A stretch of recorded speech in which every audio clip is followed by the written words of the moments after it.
తెలంగాణలో రాజకీయ ప్రకంపనలు సృష్టించిన ఫోన్ ట్యాపింగ్ కేసులో కీలక విచారణకు పోలీసులు సిద్ధమయ్యారు.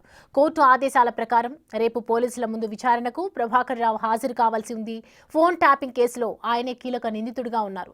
కేసు నమోదైన తర్వాత ప్రభాకర్ రావు అమెరికా పారిపోయారు. దాంతో 14 నెలల తర్వాత ప్రభాకర్ రావు హైదరాబాద్ వస్తున్నారు. ఈ కేసులో ప్రధాన నిందితుడిగా ఉన్న ఆయన్ని విచారించేందుకు ఇన్వెస్టిగేషన్ టీం సిద్ధమైంది.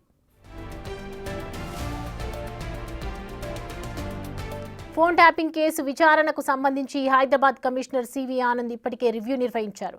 ఈ కేసులో అరెస్ట్ అయిన నిందితులు ఇచ్చిన సమాచారంతో పాటు ఇంకొన్ని ఆధారాలను ప్రభాకర్ రావు ముందుంచి సిట్ టీం విచారించనుంది.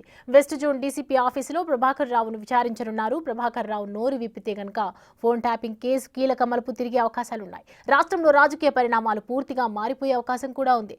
ఎస్ఐబి నిధులను కూడా పక్కదారి పట్టించారే ఆరోపణలు ప్రభాకర్ రావుపై ఉన్నాయి.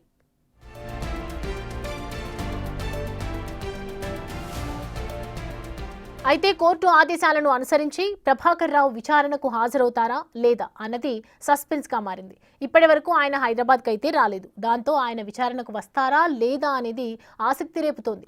ఒకవేళ రేపు కనుక ఆయన విచారణకు రాకపోతే, హాజరైతే ఫోన్ ట్యాపింగ్ కేసులో ఆయనపై వచ్చిన ఆరోపణలపై ప్రభాకర్ రావు ఏం చెబుతారు అనేది ఉత్కంఠగా మారుతోంది.